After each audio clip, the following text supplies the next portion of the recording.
வணக்கம். இன்றைக்கி நம்ம பதிவில் பார்க்க போகிற டாபிக் என்னன்னு பார்த்தீங்கன்னா, இந்த அல்சரு அப்புறம் வயிற்றுப்புண் இதனால் ஏற்படக்கூடிய விளைவுகள், இதை எதனால் உருவாகுது, இதை தவிர்க்கிறது எப்படி அப்படிங்கிற இதை நம்ம இந்த பதிவில் இன்றைக்கி பார்ப்போம். அதுக்கு முன்னாடி நம்ம சேனலை சப்ஸ்கிரைப் பண்ணாதவங்களாம் நம்ம சேனலை சப்ஸ்கிரைப் பண்ணுங்கள். நம்மளை வீடியோலாம் பிடிச்சிருந்துச்சுன்னா நம்ம வீடியோவும் உங்கள் நண்பர்களுக்கும் ஷேர் பண்ணுங்கள். சரி, வாங்க இன்றைக்கி நம்மளுடைய வீடியோக்குள்ளே போவோம். சரி, அல்சர் இல்லை அல்லது இந்த வயிற்றுப்புண் எதனால் ஏற்படுது நமக்கு அப்படின்னு பார்த்தோம்னா, முதல் காரணம் அப்படிங்கிறது பார்த்தோம்னா நேரத்துக்கு சாப்பிடாது, இன்னொன்று நேரம் தவறி சாப்பிடுவது.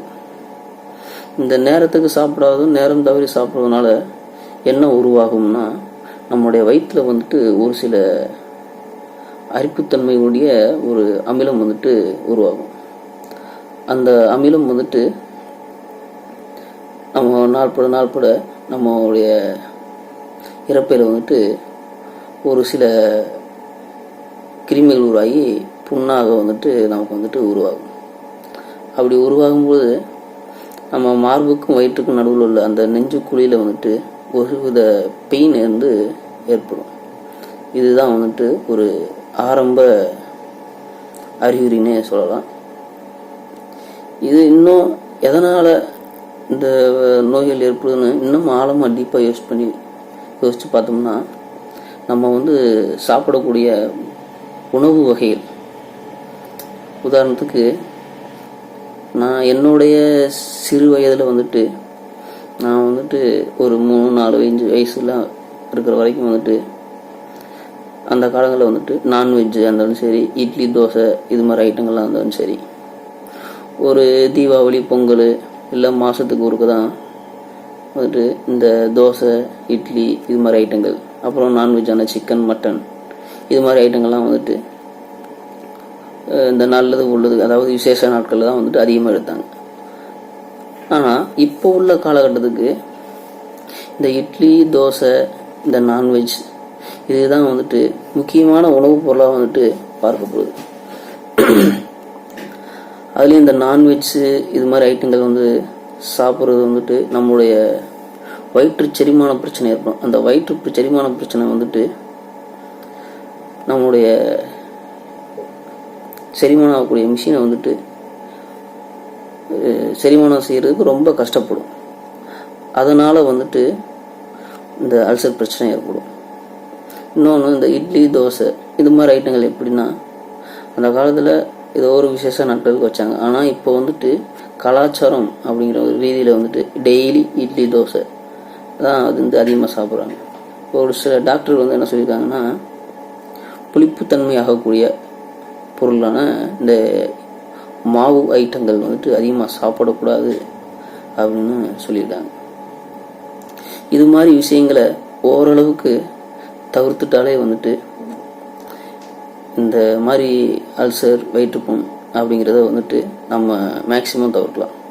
இன்னொன்று, டேஸ்டியாக சாப்பிடணும் அப்படின்னு ஜங்க் ஃபுட்டு, அதாவது சிக்கன் ரைஸு, பிரியாணி, காரசாரமாக ஸ்பைஸியாக சாப்பிடணும் அப்படின்ட்டு சிக்கன், அப்புறம் சில்லி சிக்கனு இது மாதிரி ஐட்டங்கள் நிறையா சேர்க்கறதுனால அந்த மசாலா ஐட்டங்கள் பல ஊரில் எல்லா மசாலையும் சேர்த்து சமைச்சிருவாங்க, ஸ்பைசிக்காக சமைக்கணும் அப்படிங்கிற வேண்டி. அது மாதிரி உணவுகளை நம்ம டெய்லியும் எடுத்துக்கிறதுனால அதனாலும் அந்த வயிற்றுப்புண்ணாகிறது அளவு இன்க்ரீஸ் ஆகத்தான் ஆரம்பிக்கும். அதை நம்ம எப்படி குறைக்கணும் அப்படின்னு தான் நம்ம பார்க்கணும். அதை விட்டுட்டு அந்த வயிற்றுப்புண்ணை நம்ம கண்டுக்கிறாமல் விட்டுட்டோம்னு வச்சுக்கோங்களேன், அது நாள்பட அது அல்சராக மாறிடும். அதனால் ஸ்பைசியை விரும்பாமல் வயிற்றுக்கு நல்ல சந்தோஷமான ஆரோக்கியமான வாழ்க்கை வாழ்கிறதுக்கு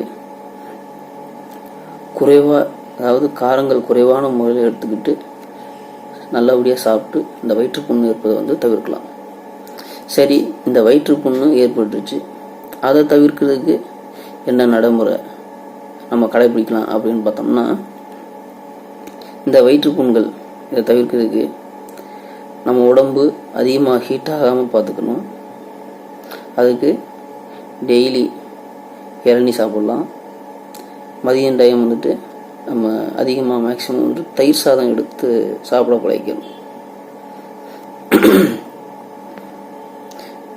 உங்கள் ஏரியாவில் கிடைச்சா கத்தாழை ஜூஸு இது மாதிரி ஐட்டங்கள் வந்துட்டு நம்மளுடைய டெய்லியுடைய அன்றாட உணவு அதாவது காலை பொழுதில் வந்து சேர்த்துக்கிட்டோம்னா இன்னமும் நல்லா இருக்கும்.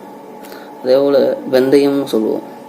அந்த வெந்தயங்கிறது வந்துட்டு வெயில் காலங்களில் வந்துட்டு அப்போ உள்ள காலங்களில் நான் என்னுடைய சிறிய வயதில் வந்துட்டு வீட்டுகளில் வந்துட்டு வெயில் காலம்லாம் ஆரம்பிச்சிருச்சுன்னா வெந்தய களி கிண்டி தருவாங்க. அது வந்துட்டு நம்மளுடைய உடம்புடைய ஹீட்டை தணிக்கும்.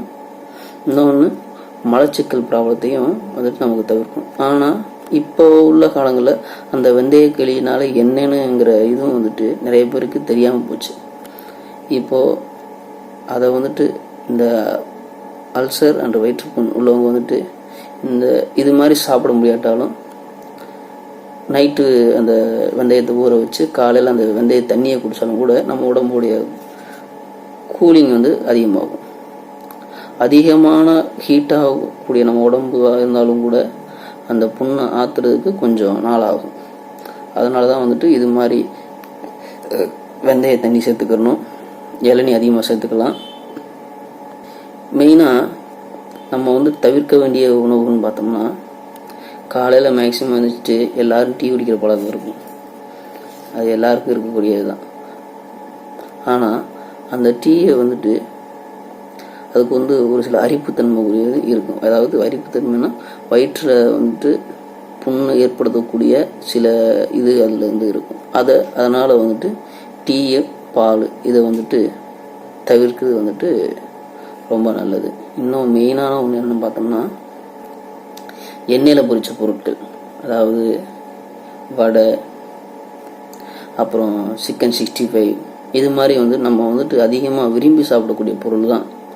ஆனால் அதை வந்துட்டு நம்ம உடம்பு சரியாகணும்னா நம்ம வாயை கட்டி போட்டு அந்த இதை சாப்பிடாமல் இருந்தோம்னா நம்மளுடைய அந்த அல்சர் பிரச்சனையை தவிர்க்க முடியும்.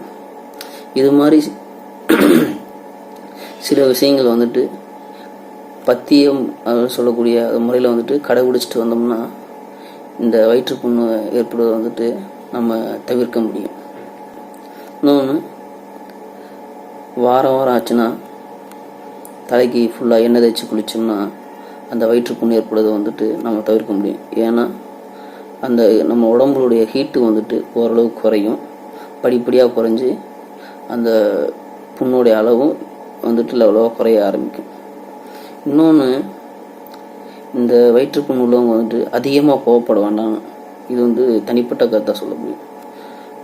நெக்ஸ்ட்டு, எதையாச்சும் போட்டு நம்ம மனசில் போட்டு யோசிச்சுக்கிட்டு அதன் மூலமாக நம்ம டென்ஷன் ஆகிக்கிட்டு இருந்தோம்னா இது மாதிரி பிரச்சனைகளை வந்துட்டு இது விடுபடுறது வந்து ரொம்ப கஷ்டமாயிடும்.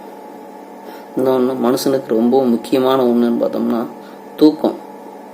இந்த தூக்கம் மட்டும் கரெக்டாக இருந்துச்சுன்னா இந்த பிரச்சனையில் ஏகப்பட்ட பிரச்சனையில் வந்து நம்ம விடுபட முடியும். இந்த அல்சர் பிரச்சனை, அதாவது இந்த வயிற்றில் ஏற்படக்கூடிய இந்த நெஞ்சுக்குழியில் ஏற்படக்கூடிய பெயினை வந்துட்டு சாதாரணமாக எடுத்துக்கூடாது. வயசாகிடுச்சுன்னா ஒரு சில பேருக்கு அந்த இடத்துல பெயின் இருக்கும். ஆனால் அது வந்துட்டு அல்சர் பெயின் தானா, இல்லை வாயுவினால் ஏற்படக்கூடிய பெயினா, இல்லை ஹார்ட் அட்டாக்கா அப்படிங்கிறக்கூடிய இரண்டுக்குள்ள வித்தியாசம் இல்லாமல் தெரியும்.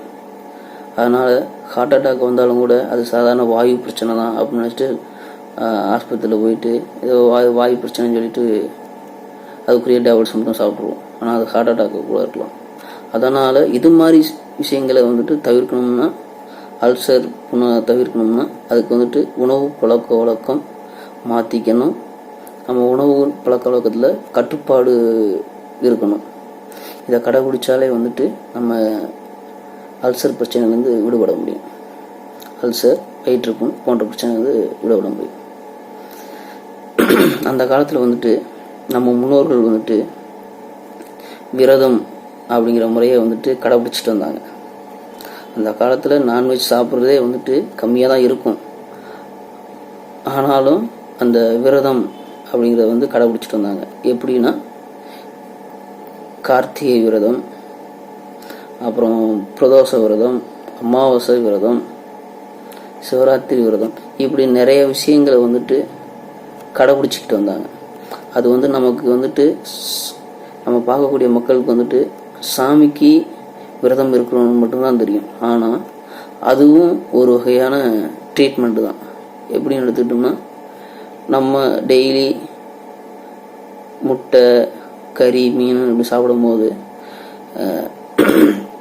நம்மளுடைய வயிறு வந்துட்டு செரிமான பிரச்சனைக்கு உள்ளாகும். அதை தவிர்க்கணும்னா இது மாதிரி விரதங்கள் இருந்து, அதாவது நம்மளுடைய மனதையும் வாயையும் கட்டி போட்டு அதிலிருந்து மீள வைக்கலாம் அப்படிங்கிற ஒரு முறையும் வந்துட்டு கடைபிடிச்சாங்க. அதை இப்போ உள்ள நம்ம ஜென்ரேஷன் வந்துட்டு கடைபிடிச்சா இன்னமும் வந்துட்டு சிறப்பாக இருக்கும். நன்றி, வணக்கம்.